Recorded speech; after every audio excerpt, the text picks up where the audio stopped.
Play the song, baby. Play the motherfucking song, baby.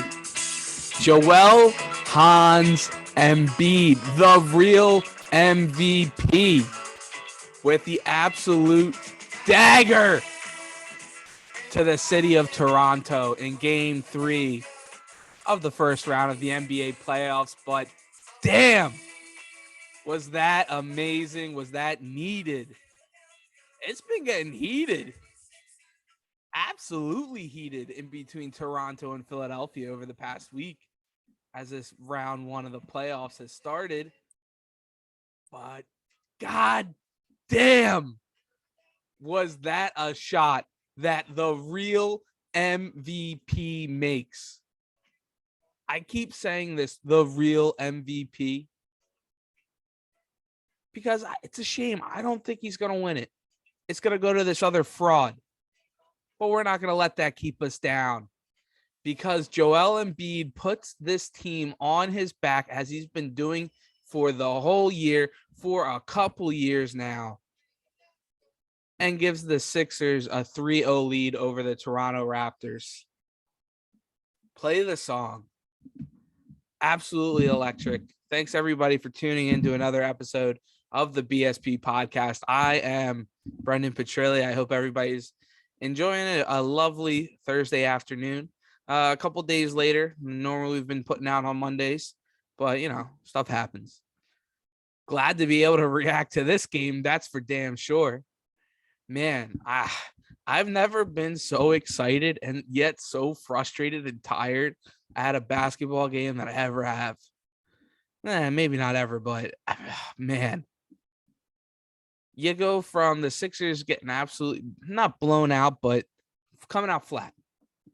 You dominate, win by 15 plus first two games in Philadelphia, come out in Toronto, come out flat, absolutely flat, looking ugly. 13 turnovers in the first half. 13 turnovers. You finish with 24.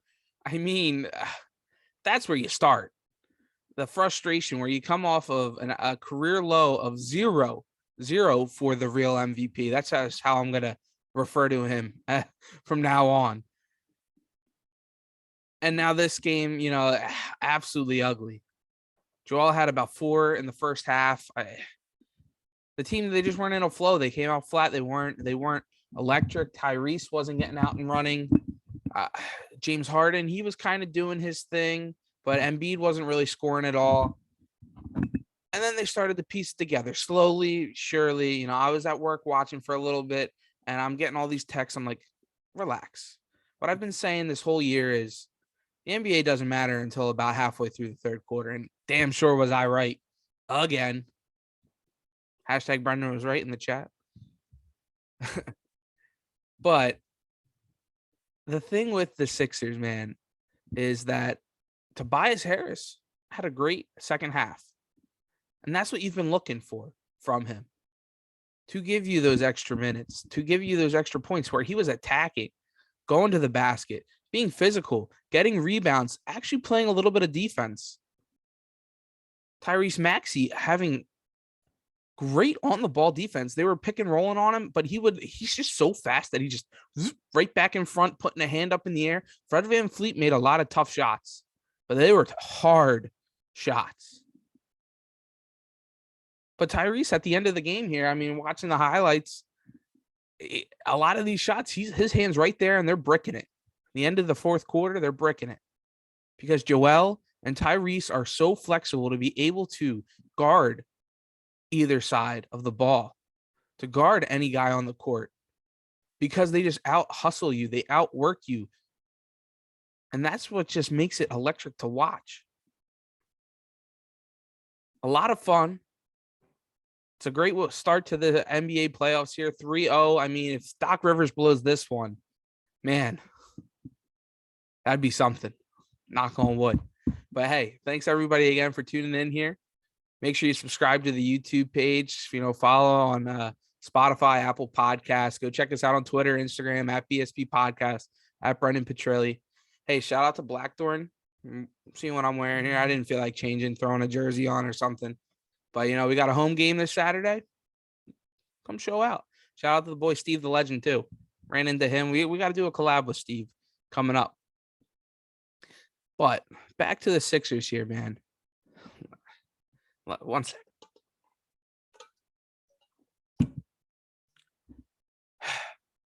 You really just got to take it all in, because it was such an interesting fourth quarter where they just couldn't get that. They kept cutting it down to 2 to 3 points. They couldn't get the lead.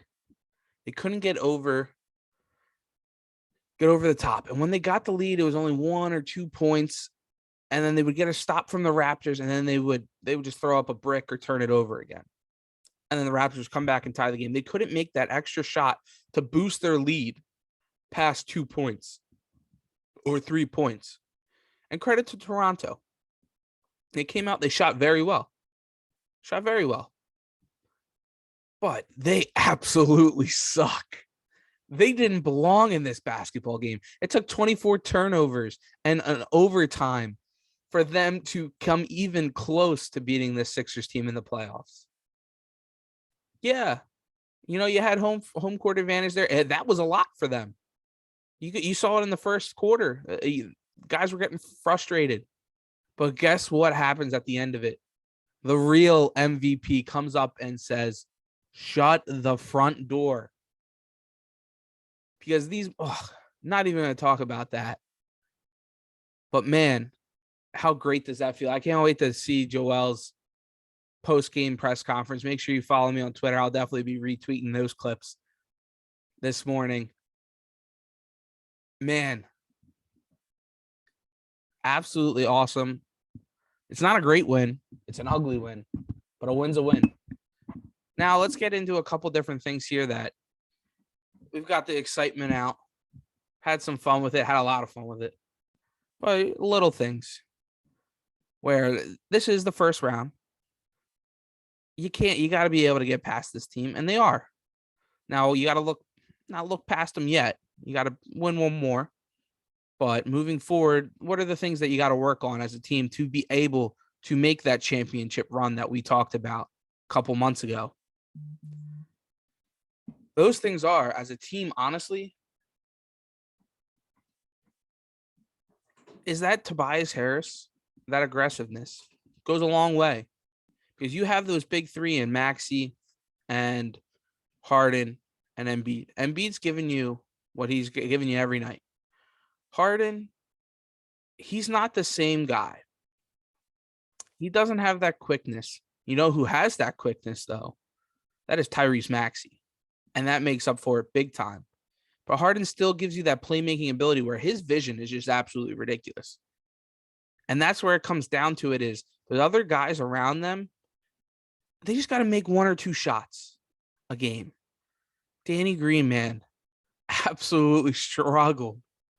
Absolutely struggled. You're going to have those knuckleheads saying that they missed Matisse Thybulle in this game.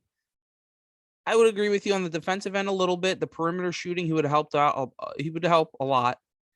But on the offensive end, we all know Doc Rivers is going to have Danny Green in at the end of that basketball game.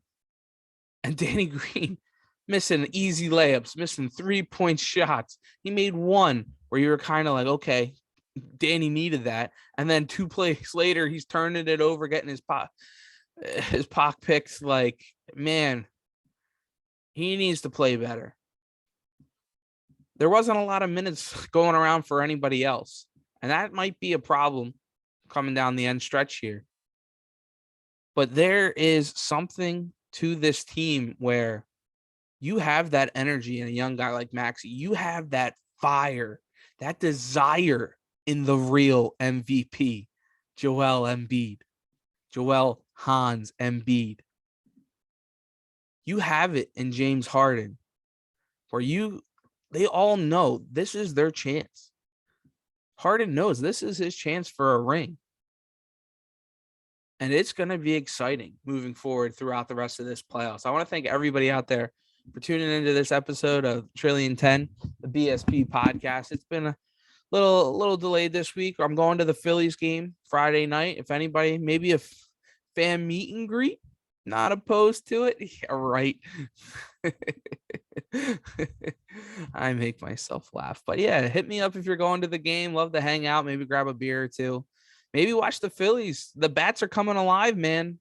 Didn't even really get to talk much about them today just because of this Sixers atmosphere. It's got me going. The Phillies bats finally turning around a little bit. Hopefully they can keep it going. We can bitch and moan about them for another 15, 20 plus minutes. But, make sure you hit me up if you're going to the game on Twitter at Brendan Petrilli or at the BSP Podcast, Instagram, Facebook. Make sure you sub to the YouTube page. Shout out to the 215. Hey, clap your hands, play the song, baby. Ring the bell. Go Birds. See you guys.